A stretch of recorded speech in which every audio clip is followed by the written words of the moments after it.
तो सबसे पहले हम इसमें पढ़ेंगे जो आपका वैश्वीकरण का टॉपिक है, ठीक है। और वैश्वीकरण को ही हम लोग भूमंडलीकरण कहते हैं, ठीक है। चाहे आप इसे भूमंडलीकरण कहो या फिर इसे आप वैश्वीकरण कहो, दोनों एक ही है। तो यहां हम लोग पढ़ेंगे इसको, ठीक है। तो इसका सबसे पहले हम लोग पढ़ेंगे डिफिनीशन क्या है, ठीक है। तो एक देश की अर्थव्यवस्था, जैसे एक देश की जो अर्थव्यवस्था है, ठीक है, को दूसरे देश की अर्थव्यवस्था से तथा संपूर्ण विश्व के विभिन्न देशों की अर्थव्यवस्था का एक दूसरे से विभिन्न क्षेत्रों के माध्यम से जुड़ा होना ही भूमंडलीकरण या फिर वैश्वीकरण कहलाता है। मतलब यह है कि एक दूसरे से जुड़ा रहना, जैसे अगर चाहे एक देश की अर्थव्यवस्था हो या फिर दूसरे देश की अर्थव्यवस्था, जैसे एक देश की अर्थव्यवस्था को दूसरे देश की अर्थव्यवस्था तथा संपूर्ण विश्व में जितने भी देश हैं, जैसे अपने संपूर्ण विश्व में विभिन्न देश यानी कि जितने भी देश हैं की अर्थव्यवस्था को एक दूसरे से विभिन्न क्षेत्रों के माध्यम से जुड़ा होना ही भूमंडलीकरण या वैश्वीकरण कहलाता है। जैसे एक देश होता है, एक देश दूसरे देश से कांटेक्ट रहता है, फिर वही देश तीसरे देश से भी कांटेक्ट करता है, यही देश चौथे देश से भी, मतलब एक दूसरे से जुड़े रहते हैं, ठीक है। तो यही हमारा वैश्वीकरण या फिर भूमंडलीकरण कहलाता है। ये हमारा सबसे अच्छा सा परिभाषा है, ठीक है। फिर आप लोगों को कुछ पॉइंट याद रखने हैं। जैसे पहला देखो, इससे पहले जो है, इससे भी पहले क्या था ना, इससे भी पहले सिल्क रूट का मतलब रेशम मार्ग, ठीक है। सिल्क मतलब रेशम और रूट मतलब मार्ग, ठीक है। से भी सामानों और लोगों का एक दूसरे से यानी कि एक देश से दूसरे देश तक आवाजाही लगी रहती थी।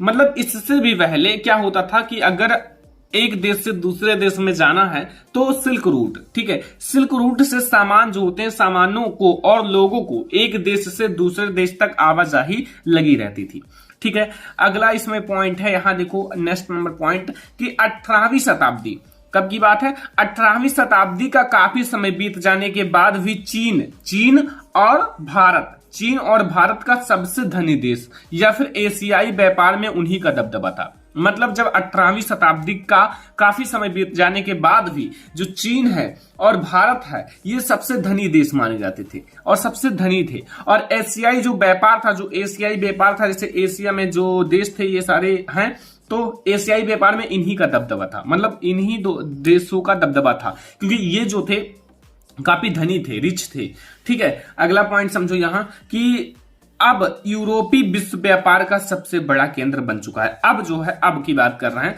तो यूरोप के लोग विश्व व्यापार का सबसे बड़ा केंद्र बन चुके हैं, ठीक है। अब ये आप लोग याद रखना, ये सारे पॉइंट्स और वैश्वीकरण या फिर भूमंडलीकरण की डिफिनेशन ये आपको याद रखना है। देखो ये सारे पॉइंट्स हैं जो आपको बुक में मिलेंगे, जो आपका बुक है उसमें मिल जाएगा, ठीक है। तो ये आपको सबसे सरल तरीका है। तो ये हम लोग पढ़े। अब इसका अगला टॉपिक देखते हैं। और अब आप लोग समझो यहां सिल्क रूट या फिर रेशम मार्ग के बारे में, ठीक है।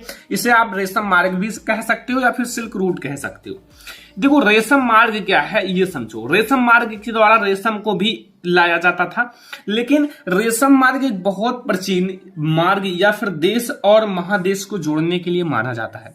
मतलब रेशम मार्ग जो है बहुत ही प्राचीन था, बहुत ही प्राचीन मार्ग था, बहुत ही प्राचीन रास्ता था जो देश और महादेश को जोड़ने के लिए माना जाता था। मतलब एक देश को दूसरे देश से या फिर महादेश से जोड़ने के लिए माना जाता था। सबसे पहले इस मार्ग से रेशम का आने जाने का व्यापार था। मतलब इसका नाम रेशम मार्ग क्यों पड़ा? रेशम मार्ग इसलिए पड़ा क्योंकि इस रास्ते से, ये जो रास्ता है, इससे क्या लाया जाता था? रेशम लाया जाता था। अब रेशम जब लाया जाता था तो लोगों के मन में आया कि इसका नाम क्या रख दिया जाए? रेशम मार्ग रख दिया जाए। तो रेशम मार्ग इसलिए पड़ा क्योंकि सबसे पहले इस रास्ते से रेशम को लाया जाता था, तो इसलिए इसका नाम रेशम मार्ग रख दिया गया। लेकिन बाद में क्या हुआ, इस मार्ग से सामान, जैसे सामान जो होते हैं एक देश से दूसरे देश में लाया जाता है, भारतीय मसाला, चांदी, सोना, अन्य वस्तुओं का आवागमन होता है। मतलब अब इस रास्ते से ना बहुत सारी चीजों का आवागमन होता है, क्योंकि अब जैसे भारतीय मसाला बनने लगा तो इसको भी एक देश से दूसरे देश में भेजा जाने लगा, सोना चांदी को भी भेजा जाने लगा। तो इसके द्वारा, इस मार्ग के द्वारा बहुत सारी चीजों का अब आवाजाही लगा रहता है। तो ये आपका रेशम मार्ग है या फिर सिल्क रूट है। इस तरह से आप इसका अच्छे से व्याख्या कर सकते हो। ठीक है, तो ये सबसे आसान तरीका है। देख सकते हो रेशम मार्ग एक बहुत ही प्राचीन मार्ग या फिर देश और महादेश को जोड़ने के लिए माना जाता है। सबसे पहले इस मार्ग से क्या लाया जाता था? रेशम का आने जाने का व्यापार था। अब यहां अगला पॉइंट है, इस मार्ग से सामान, भारतीय मसाला, चांदी, सोना, अन्य वस्तुओं का आवागमन होता है। अब एक बात आप याद रखना, भोजन की यात्रा कैसे हुई? जैसे क्या हुआ कि पहले अपने देश में नूडल्स नहीं थे, ठीक है, तो फिर नूडल्स का अपने देश में आवागमन हुआ, तो ऐसे ही हर एक भोजन का यात्रा हुआ। तो भोजन की यात्रा के बारे में हम लोग क्या पढ़ेंगे, तो एक एक पॉइंट को समझो। सबसे पहले जैसे व्यापारी और यात्री एक स्थान से दूसरे स्थान तक गए, उनके खाने का सामान भी चलते गए। जैसे जब एक स्थान से दूसरे स्थान पर गए तो ये अपने भोजन को भी साथ में ले जाते थे, कि मतलब अगर भूख लगे तो खा लें। तो ये इस स्थान से जब इस स्थान पे गए तो ये इस स्थान पर गए, तो ये भी ये जो भोजन ले गए तो इनको भी समझ में आया ये भोजन काफी अच्छा है, स्वादिष्ट है, चलो इनको भी अब बनाते हैं। तो क्या हुआ कि इसके द्वारा भोजन की भी यात्रा हुई। मतलब एक स्थान से दूसरे स्थान पर जब व्यक्ति गए तो अपने साथ भोजन ले गए, तो भोजन भी एक स्थान से दूसरे स्थान तक गए, ये कहने का मतलब है। तो अब यहां भोजन की यात्रा हुई कि नहीं हुई? हुआ। ठीक है, तो जैसे व्यापारी यात्री या एक स्थान से दूसरे स्थान तक गए, उनके साथ भोजन या फिर खाने का सामान भी चलते गए। फिर अगला पॉइंट समझो, जैसे नूडल्स आप जानते हो चाइना से आया, अब जब चाइना के लोग यहां आए, ठीक है, तो वो अपने भोजन की यात्रा कराए, मतलब भोजन की यात्रा हुई, तो यहां भी नूडल्स काफी ज्यादा फेमस हो गया। और पास्ता जो है अरब देश से, पास्ता कहां से आया? अरब देश से आया। ठीक है, तो ये सारे आपके अलग अलग देशों से आए हैं। और यूरोप के लोग बहुत ही गरीब थे। क्यों? क्योंकि आलू आने पर लोगों की जिंदगी बदल गई। मतलब पहले क्या था कि यूरोप के जो लोग थे वो बहुत गरीब थे। क्यों? क्योंकि उनके पास जब आलू की खेती करने लगे, आलू आने पर जब आलू आया तो लोगों की जिंदगी बदल गई और जो बेहतर भोजन पाने लगे। मतलब जब बहुत गरीब थे तो जब आलू आ गया तो आलू बहुत ज्यादा वहां के लोग खाने लगे, क्योंकि उनके लिए आलू ही भोजन था। तो जब इनको खाने लगे तो इनकी जिंदगी बदल गई और बेहतर भोजन पाने लगे। देखो आलू ऐसी चीज है कि इसके द्वारा बहुत सारी चीजें बना सकते हो, ठीक है, तो इसलिए आलू आने से इनकी जिंदगी बदल गई। लेकिन फिर हुआ क्या, ये समझो। फिर आगे क्या हुआ ये आपके लिए इंपॉर्टेंट है। 1840 की बात है। 1840 के दशक के मध्य बीमारी के कारण कुछ ऐसी बीमारी फैल गई आलू में, आलू की फसल खराब हो गई। अब ऐसा हुआ ना कि मतलब आलू में कोई बीमारी फैल गई जिसके कारण जो आलू की फसल है वो खराब हो गई। अब जब आलू की फसल खराब हो गई तो हुआ क्या कि खराब हो गई और भूखमरी के कारण मर गए। मतलब और भूखमरी के कारण बहुत सारे लोग मर गए। क्यों? क्योंकि उनके लिए आलू ही एक सबसे बेहतर भोजन था, उसने इनकी जिंदगी बदल गई। अब आलू में ऐसा बीमारी हुआ कि वो सारे आलू खराब होने लगे, तो फिर वो भूखमरी के कारण बहुत सारे लोग मर गए। ठीक है, तो ये आपको समझना था। ये आपका है भोजन की यात्रा। अब हम लोग बात करेंगे 19वीं शताब्दी की। कब की बात करेंगे? 19वीं शताब्दी। सारी चीजें ध्यान से देखना, इससे बाहर कुछ नहीं आएगा बोर्ड एग्जाम में, क्योंकि मैं आपको फुल चैप्टर पढ़ा रहा हूं। चैप्टर नंबर 3 फुल चैप्टर इसी में खत्म हो जाएगा। ठीक है, तो पहला पॉइंट आप लोग समझो कि 19वीं सदी में, कब 19वीं सदी में हुआ क्या कि दुनिया तेजी से बदलने लगा था। मतलब नई नई तकनीक की खोज होने लगी और वैज्ञानिक और बहुत सारी चीजें आई और फसल नए नए होने लगे। तो ऐसा हुआ ना कि 19वीं सदी में दुनिया तेजी से बदलने लगा। ठीक है, वैज्ञानिक, राजनीतिक, आर्थिक सभी में बदलाव हुआ। देखो अब वैज्ञानिक लोगों ने नई नई चीजों की खोज करना स्टार्ट कर दिया, नई नई तकनीक खोजना स्टार्ट कर दिया। क्यों? क्योंकि दुनिया में काफी तेजी से बदलाव आ रहा था। ठीक है, राजनीतिक में भी, आर्थिक में भी बदलाव आ रहा था। तो ये हुआ 19वीं सदी में, तेजी से दुनिया बदलने लगी। ठीक है, फिर अगला पॉइंट समझो। अगले पॉइंट है कि 19वीं सदी में जो कपड़ा है, गेहूं है आदि के व्यापार तक सीमित था। 19वीं शताब्दी में क्या हुआ कि कपड़ा और गेहूं आदि के व्यापार तक ही सीमित था। ठीक है, फिर आगे देखो यहां कि काम की तलाश में एक स्थान से दूसरे स्थान पर जाते थे। मतलब जब काम नहीं मिलता था तो काम की तलाश में लोग एक स्थान से दूसरे स्थान पर जाते थे ताकि उन्हें काम मिले और मतलब अपने पेट को पाल सकें। 5 करोड़ लोग बेरोजगार के कारण यूरोप छोड़ दिए। मतलब 5 करोड़ लोग क्या हुआ कि बेरोजगार थे। अब बेरोजगार थे तो उन्होंने यूरोप को छोड़ दिया, क्योंकि बेरोजगारी सबसे खतरनाक होता है। उनके पास अगर रोजगार होता, कोई छोटा मोटा रोजगार होता, तो वो यूरोप नहीं छोड़ते, वो बिल्कुल बेरोजगार थे। अब जब वो बेरोजगार थे तो 5 करोड़ लोग ने यूरोप को छोड़ दिया। ठीक है, अब यहां देखो पूंजी प्रवाह में अमेरिका आगे था। पूंजी प्रवाह मतलब पूंजी को प्रवाह करता था, लोगों को देता था, अमेरिका आगे था, अधिक पैसे थे और दूसरे देशों में पैसा प्रवेश करते थे, मतलब दूसरे देशों को पैसा देते थे ताकि वो सुधर सकें, लेकिन कर्ज के रूप में, बाद में उन्हें देना पड़ता। तो फिर ऐसा हुआ कि पूंजी प्रवाह में अमेरिका आगे था और अधिक उनके पास पैसे थे, काफी अधिक पैसे थे, और ऐसे में हुआ क्या कि वो दूसरे देशों में भी पैसे का प्रवाह करने लगे, पैसों को प्रवेश करने लगे, प्रवेश करा। ठीक है, तो ये हुआ अगला आपका 19वीं सदी की बात। ठीक है, यह 19वीं सदी की बात। अब हम लोग देखेंगे विश्व में अर्थव्यवस्था का उदय कैसे हुआ, विश्व में अर्थव्यवस्था का उदय। ठीक है, तो विश्व में अर्थव्यवस्था का उदय कैसे हुआ ये समझो, पहला पॉइंट समझो। पहला पॉइंट है कि 18वीं सदी के आखिरी दशक, जो 18वीं शताब्दी है, 18वीं सदी के आखिरी दशक तक ब्रिटेन में कारण ला इस कानून के तहत कोई भी देश अपने भोज्य पदार्थ को ब्रिटेन निर्यात नहीं कर सकता था। ऐसा हुआ ना कि 18वीं सदी के आखिरी दशक में एक कानून लगाया गया, एक मतलब कानून लगाया गया। ठीक है, एक नियम लगाया गया जिसका नाम है कारण ला। अब इस कानून के तहत क्या हुआ कि देश अपने भोज्य पदार्थों को, कोई भी देश हो, अपने भोज्य पदार्थों को ब्रिटेन निर्यात नहीं कर सकता था, ब्रिटेन नहीं भेज सकता था। अब ऐसा हुआ, कुछ ऐसे देश थे जो ब्रिटेन में अपना मतलब पदार्थ भेजते थे, उनको पैसा मिलता था। अब ऐसा हुआ कि जब नहीं भेज सकते थे तो कुछ ना कुछ तो गड़बड़ी हुई। ठीक है, तो फिर यहां अगला पॉइंट समझो, व्यापार में भी बहुत तेजी से वृद्धि हो गया। मतलब व्यापार में भी तेजी से वृद्धि हुई कब, जब विश्व में अर्थव्यवस्था का उदय हुआ तो व्यापार में भी बहुत तेजी से वृद्धि होने लगी। जैसे नए जहाज बनाए गए, नए जहाज बनाए गए ताकि काफी ज्यादा सामान एक दूसरे से कांटेक्ट हो सके, एक दूसरे देश में जा सके। रेलवे का भी निर्माण किया गया, तो ये आपके हैं जो पॉइंट्स हैं विश्व में अर्थव्यवस्था का उदय। अभी हमारे और भी पॉइंट्स हैं। फिर अगला पॉइंट समझो, अगला पॉइंट जो हमारा है यहां देखो, मजदूर की जरूरत पड़ी। जब मजदूर की जरूरत पड़ी तो मजदूर को पैसे देने के तौर पर पूंजी प्रवाह हुआ। मतलब जब मजदूर की जरूरत पड़ी तो मजदूर जो थे उन्हें पैसे देने के बजाय पूंजी का प्रवाह हुआ। ठीक है, पूंजी प्रवाह हुआ। एंड यहां आप समझो कि सब कुछ एक दूसरे से जुड़ा हुआ था, मतलब सब एक दूसरे से जुड़े हुए थे, तभी तो पूंजी प्रवाह हुआ। पूंजी का प्रवाह किया गया, पैसे नहीं दिया गया, पूंजी का प्रवाह कर दिया गया। ठीक है, तो ये हैं हमारे पॉइंट्स। ओके, ये आपको समझ में आया कि विश्व में जो है अर्थव्यवस्था का उदय का इतना पॉइंट्स आपको समझना है। फिर अब आप लोगों का आता है तकनीकी का योगदान। आखिर तकनीकी का क्या योगदान है, ये भी पॉइंट्स आपके इसी में है।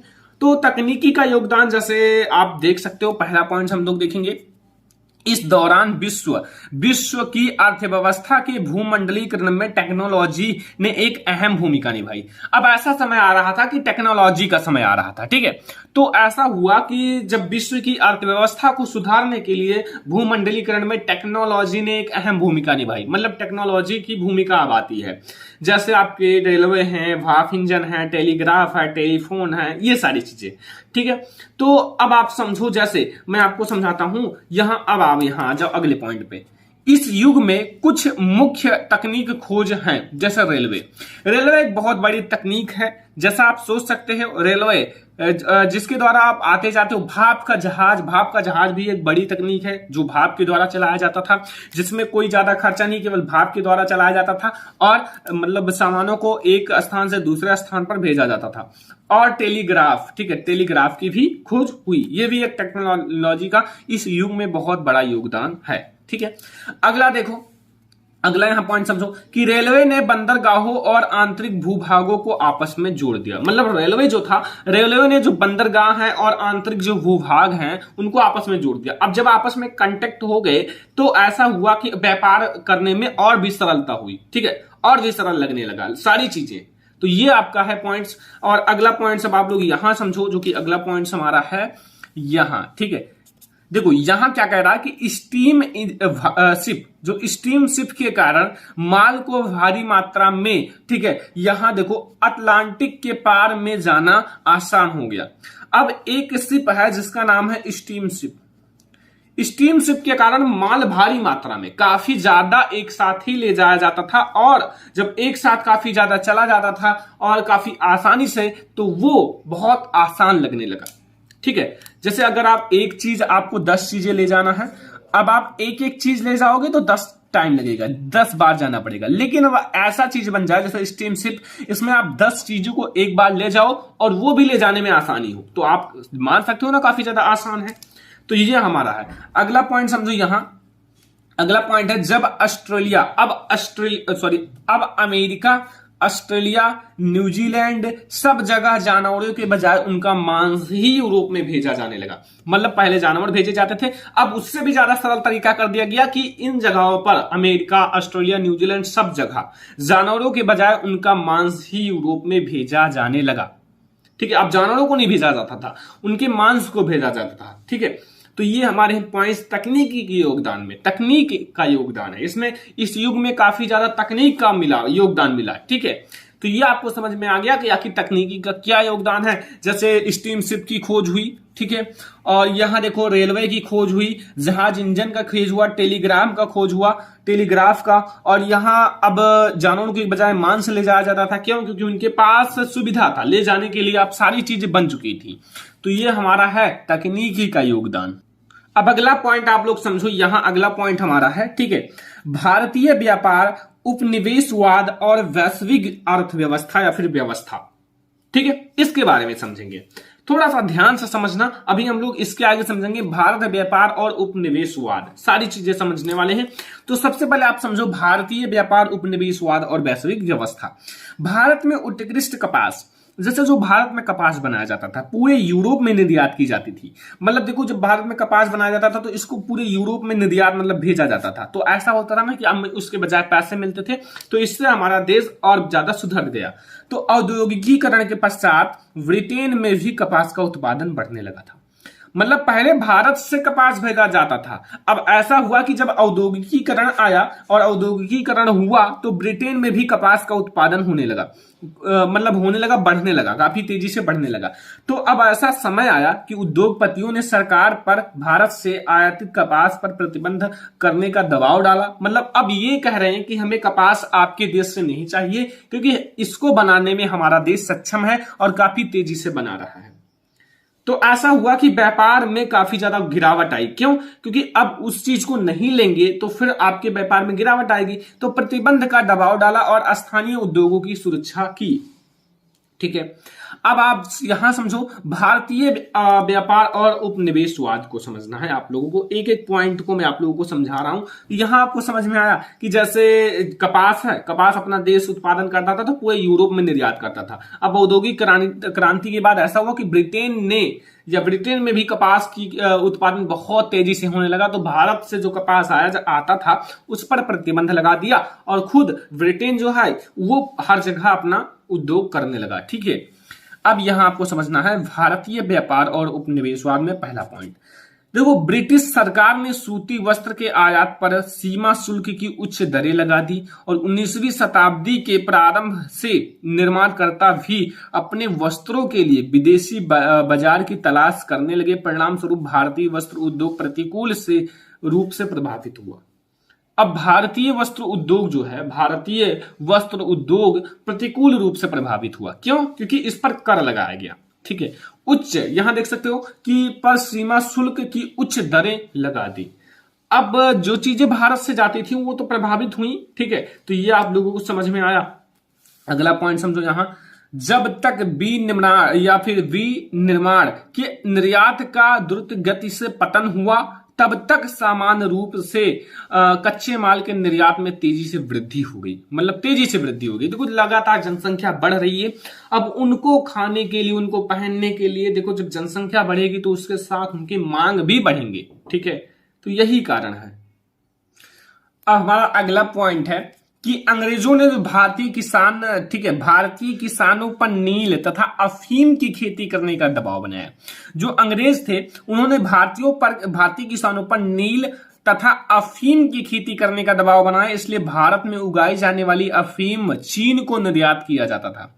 ठीक है, मतलब ऐसा हुआ ना कि मतलब जो अंग्रेज लोग ने भारतीय किसानों पर क्या हुआ कि नील होता है और अफीम की खेती करने का दबाव बनाया। जैसे भारतीय लोग जो थे ना वो जो अंग्रेज लोग समझना, वो क्या करते थे कि भारतीयों लोगों से ही सीख कर वो अपने देश में बनाते थे।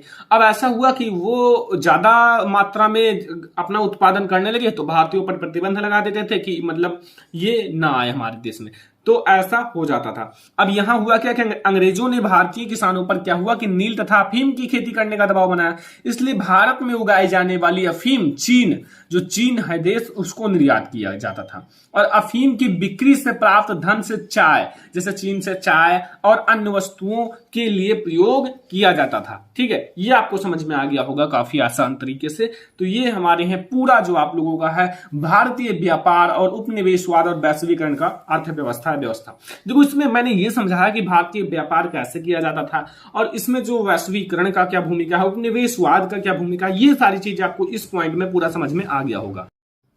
अब इस चैप्टर में आप लोगों को एक चीज समझना है, वो रीडर पेस्ट या मवेशी प्लेग। एक बीमारी है जिसका नाम है रीडर पेस्ट या फिर मवेशी प्लेग। देखो ये काफी खतरनाक बीमारी है। ये किसके लिए था? जानवरों के लिए था। ठीक है, अब मैं आपको बताता हूं कैसे, ये मैं आपको थोड़ा सा समझाता हूं पॉइंट के द्वारा। पहला पॉइंट समझो कि अफ्रीका में 1880 के दशक के आखिरी सालों में रीडर पेस्ट बीमारी बहुत तेजी से फैल गई। मतलब अफ्रीका में 1880 के दशक के आखिरी सालों में रीडर पेस्ट की बीमारी बहुत तेजी से फैलने लगी या फिर फैल गई। ठीक है, फिर यहां आप लोग समझो अगला पॉइंट कि जिसके कारण 90% जानवरों की मृत्यु हो गई। अब इस बीमारी के कारण 90% जानवरों की, अब सोचो 90% जानवरों की मृत्यु हो गई। 90% का मतलब है जैसे अगर 100 जानवर हैं तो 90 जानवरों की मृत्यु हो गई, केवल 10 जानवर बचे। 200 जानवर हैं तो आप लोग समझ सकते हो कितने, 180 जानवरों की मृत्यु हो गई और बचे कितना, 20। ठीक है, ये आपको समझना है। अब अगला पॉइंट है, अब अफ्रीका में लोगों के पास कोई दूसरा काम नहीं था। अफ्रीका में क्या होता था कि मतलब वो जो मांस बेचे जाते थे जानवरों के, ठीक है, अब अफ्रीका में कोई भी मतलब लोगों के पास कोई दूसरा काम नहीं था। अब उनके पास एक ही विकल्प था कि यूरोपियों के लिए काम करना। अब उनके पास एक ही विकल्प था, अगर अपना पेट पालना है, अपना घर चलाना है, तो उनके लिए यूरोपियों के लिए काम करना, मतलब यूरोप के लोगों के लिए काम करना, वहां मजदूरी करना, यही उनके पास एक मतलब ऑप्शन बचा हुआ था, एक विकल्प बचा हुआ था। अब क्या हुआ कि बचे हुए जानवरों पर भी कब्जे कर लिया गया, मतलब जो 10% जानवर बचे थे उस पर भी कब्जा कर लिया गया। ठीक है, अब इनके पास और भी काम नहीं बचा, एकदम काम खत्म हो गया। तो ये है रीडर पेस्ट या मवेशी प्लेग। इसमें आप आसान रूप से लिख सकते हो कि अफ्रीका के 1880 के आखिरी दशक में क्या हुआ कि एक बीमारी फैली जिसका नाम है रीडर पेस्ट। रीडर पेस्ट बीमारी के कारण 90% जानवरों की मृत्यु हो गई और हाँ, जो 10% जानवर बचे उस पर भी लोगों का कब्जा कर लिया गया, राजाओं का कब्जा कर लिया गया। ठीक है, जो धनी लोग थे उन्होंने कब्जा कर लिया। बस इतना सा आसान सा चीज है। अब आप लोग समझोगे महामंडी के बारे में। देखो भारत में महामंडी पूरा पहले हम लोग समझेंगे महामंडी, फिर आप लोगों को और आगे भी समझाएंगे। पॉइंट नंबर फर्स्ट, 1929 की बात है। 1929 उत्पादन, रोजगार और व्यापार, क्या है, रोजगार और व्यापार में भयानक गिरावट दर्ज हो गई। 1929 में क्या हुआ, उत्पादन, रोजगार और व्यापार में भारी गिरावट या फिर भयानक गिरावट दर्ज हो गई। ठीक है, क्यों? क्योंकि युद्ध के बाद मांग में, जो युद्ध हुआ था ना, युद्ध के बाद मांग में तो कमी आ गई, मतलब मांग में कमी आ गई, परंतु देश ने अपना उत्पादन कम नहीं किया और कीमत गिर गई। समझो जैसे युद्ध हुआ तो युद्ध के पहले समझ लो, मैं आपको छोटा मोटा समझाता हूं कि मतलब 10,000 लोग थे। ठीक है, 10,000 लोग। अब जब युद्ध हुआ तो इसमें से कम 5,000 तो लोग मर ही गए। ठीक है, तो मर गए। अब ये मतलब उत्पादन अभी भी देश 10,000 लोगों को कर रहा है। 5,000 लोग युद्ध में मर गए, फिर भी उत्पादन कितने लोगों का हो रहा है, 10,000 लोगों का। अब हुआ क्या कि युद्ध के बाद मांग में तो कमी आ गई, मतलब 5,000 लोग जब मर गए तो इनकी कोई मांग नहीं थी। ठीक है, तो परंतु देश के अपना उत्पादन कम नहीं किया। अब देश ने अपना उत्पादन नहीं कम किया, अब वो 5,000 लोगों की जो मतलब चीजें थी वो बचती जा रही थी और कीमत गिर गई। अब जब देश में बहुत सारे सामान होंगे तो कीमत गिर ही जाएंगी। जैसे जब अगर देश में बहुत ज्यादा पैसे हो जाएं तो पैसे की कीमत नहीं रह जाएगी। ठीक है, यही कहने का मतलब है। अब देखो क्योंकि अमेरिका दूसरे देशों को ऋण देना बंद कर दिया था। अमेरिका जो था वो दूसरे देश थे उनको ऋण यानी कि कर्ज देना बंद कर दिया था, जिसकी वजह से उसके पास विकास के दूसरे रास्ते नहीं थे, जिसकी वजह से उनके पास विकास के दूसरे रास्ते नहीं थे, वो उन्नति कर सकें, विकास कर सकें, उसके लिए दूसरा रास्ता नहीं था। ये है महामंडी। अभी हमारे पास और है महामंडी का असर देखेंगे, फिर भारत में महामंडी का असर। सबसे पहले हम लोग देखेंगे महामंडी का असर। महामंडी का बहुत भयानक असर है। देखो, यूरोप में कई बैंक धराशायी हो गए, ठीक है, क्योंकि मतलब सारी चीजें बहुत ज्यादा मात्रा में थी। और यहां देखो, कई देश की मुद्रा की कीमत बुरी तरह से गिर गई। मतलब कई देशों की मुद्रा की जो कीमत है वो बहुत बुरी तरह से गिर गई।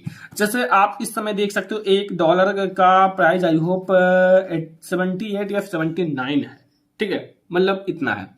लेकिन अब उस समय की बात की जाए तो उस समय देश की जो मुद्रा की कीमत है, पैसों की कीमत है, वो बिल्कुल गिर गई, उनकी कोई मतलब कीमत ही नहीं रह गया, ठीक है। अब यहां देखो, जो बाजार है, मार्केट है, बाजार में खरीदार बिल्कुल खत्म हो गए। बाजार में जो खरीदार लोग थे वो बिल्कुल खत्म हो गए, क्योंकि उनके पास पर्याप्त मात्रा में सारी चीजें थी, तो वो जो खरीदार लोग थे वो खत्म हो गए। अब अगला पॉइंट समझो कि 1933 तक, ठीक है, 1933 तक 4000 से ज्यादा बैंक बंद हो चुके थे, 4000 से ज्यादा बैंक बंद हो चुके थे।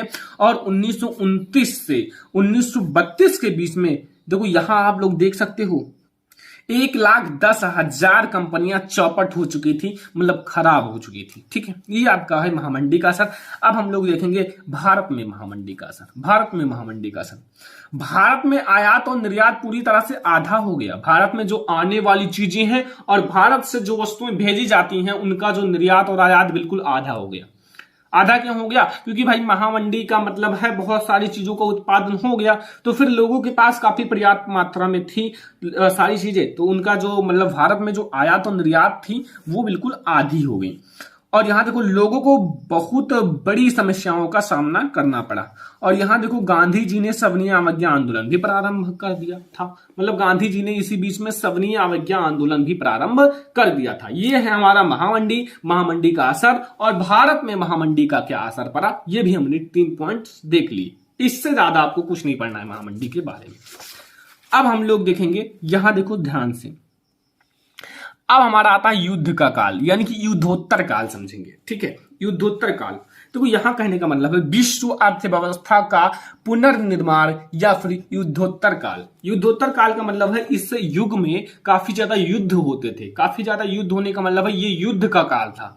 जैसे समझो, यहां आप लोग पॉइंट के द्वारा, पहला पॉइंट, पहला विश्व युद्ध खत्म होने के केवल 2 दशक बाद, मतलब जब पहला विश्व युद्ध खत्म हुआ तो उसमें बहुत सारे देश के मतलब घाटा हुए, मतलब बहुत सारे देश की चीजें नष्ट हो गई, बहुत सारे लोग मारे गए, बहुत सारे सामान खराब हो गए और बहुत सारे हथियार खत्म हो गए। लेकिन प्रथम विश्व युद्ध यानी कि पहले विश्व युद्ध से भी ज्यादा द्वितीय विश्व युद्ध खतरनाक था। उसमें तो बहुत ज्यादा मतलब देश को कर्ज लेना पड़ा।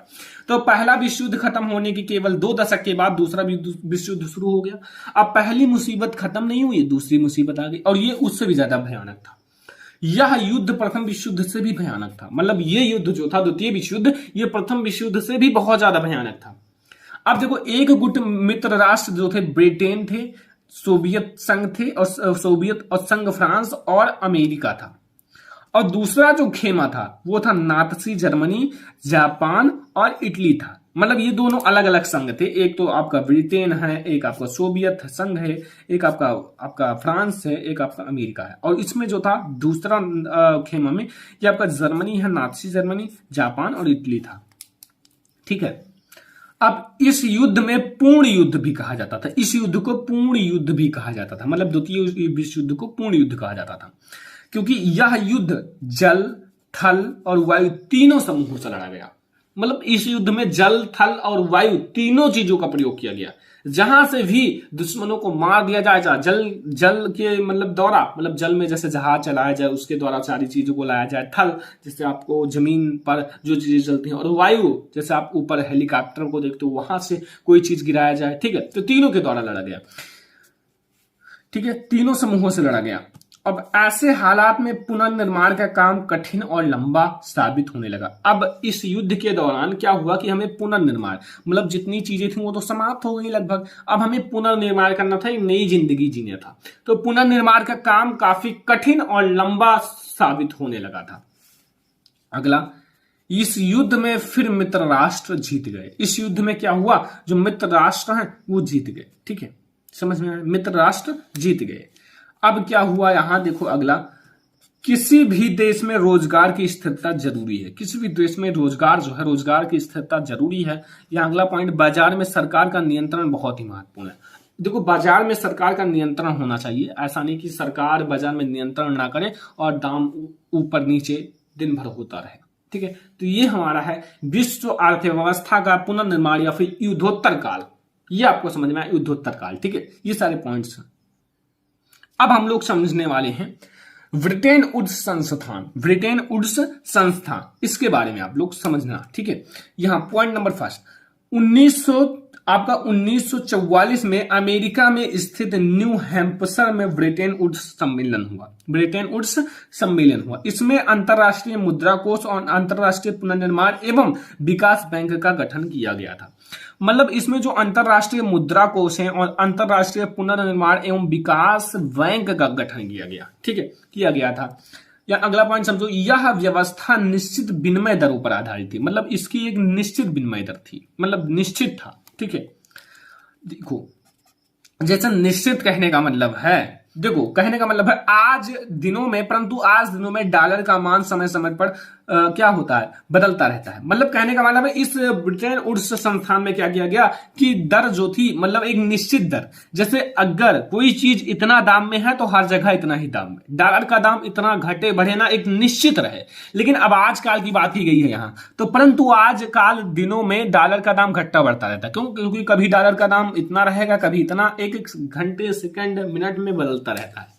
ठीक है, फिर यहां देखो अगला, परंतु स्वतंत्रता के बाद भी उनके अंदर गरीबी बहुत ज्यादा था। स्वतंत्रता के बाद भी देखो, अगर एक बात समझो कि कोई देश है वो पहले धनी था, भारत बहुत धनी था। अब इस पर जब अंग्रेजों का शासन हुआ, उस पर आक्रमण किया गया, सारी चीजें भारत से गायब कर ली गई, ले अपने देश ले गए सारे लोग जो अंग्रेज लोग थे, तो इसको बिल्कुल गरीब बना दिया भारत को। अब भले ही जब ये स्वतंत्र हो गए तो इनके पास पैसे कहां से आए, पहले गरीब हैं, स्वतंत्र हो गए फिर भी उनके अंदर क्या थी, गरीबी व्याप्त थी। क्योंकि उनकी अर्थव्यवस्था बहुत सालों से अपंग थी, क्योंकि उनकी जो अर्थव्यवस्था थी बहुत सालों से अपंग थी, अर्थव्यवस्था सुधर नहीं पाया, अपंग थी और अपने थे। अब देखो यहाँ वह अपने थी, वह अपने शासन का गुलाम था, अपने ही शासन का गुलाम था। ठीक है, यहां देखो, अतः जितने भी नए स्वतंत्र देश आए सभी ब्रिटेन वुड्स संस्थान के सहारे थे। ठीक है, अब इस चैप्टर का लास्ट टॉपिक समझना, ब्रिटेन वुड्स कौन चलाता था। अब यहां समझो, ब्रिटेन वुड्स को बड़ी बड़ी शक्तियां जैसे अमेरिका आदि चलाता था। ये बड़ी बड़ी शक्तियां हैं, अमेरिका आदि चलाता था। लेकिन हुआ क्या कि 1970, देखो आप लोग 1970 की बात है के बाद ब्रिटेन वुड्स को खत्म कर दिया गया। मतलब इसलिए खत्म कर दिया गया, क्यों? क्योंकि यहां कहने का मतलब है ब्रिटेन वुड्स के अंतर्गत की सारी चीजें निश्चित होनी चाहिए, डॉलर का दाम अगर इतना है तो निश्चित रहे, लेकिन ऐसा संभव नहीं है। इसको इसलिए खत्म किया गया कि कोई भी चीज है घटता बढ़ता रहे, कोई दिक्कत नहीं, आज इतने में है तो कल इतने में हो जाए, मुझे कोई दिक्कत नहीं। इसलिए ब्रिटेन वुड्स का जो संस्थान है उसे खत्म कर दिया गया और परिवर्तनशील विनिमय दर व्यवस्था लागू किया गया। परिवर्तन का मतलब है एक दिन, एक सेकंड, एक घंटे में अगर दाम ऊपर नीचे होता तो कोई दिक्कत नहीं, परिवर्तनशील है। ठीक है, अब यहां देखो, तो इसी तरह की व्यवस्था को भूमंडलीकरण विश्व का बनना कहते हैं। ठीक है, तो ये चैप्टर यहीं से खत्म हो जाता है, फुल चैप्टर आपका खत्म। ठीक है, तो ये चैप्टर आई होप कि आपको पूरी तरह से समझ में आ गया होगा। ये हमारा है चैप्टर नंबर 3, भूमंडलीकृत विश्व का बनना। इससे पहले चैप्टर फर्स्ट, चैप्टर सेकंड जरूर देखना, इसमें आपका पूरा अध्याय एक ही वीडियो में खत्म हो गया। ठीक है, अब आपको अगर वीडियो पसंद आया हो तो लाइक करना, शेयर करना अपने फ्रेंड्स के साथ, चैनल पर नहीं आया तो सब्सक्राइब कर लेना। हम लोग इससे जो चौथा चैप्टर भी जल्दी ही स्टार्ट करेंगे। पहले आप लोग इतना पढ़ लो 3 चैप्टर, फिर आप लोगों के लिए और भी चैप्टर अपलोड किए जाएंगे। इस वीडियो को ज्यादा से ज्यादा लाइक कर देना, शेयर कर देना। ठीक है, तो चलो हम लोग मिलेंगे नेक्स्ट इंपॉर्टेंट वीडियो में, तब तक के लिए धन्यवाद।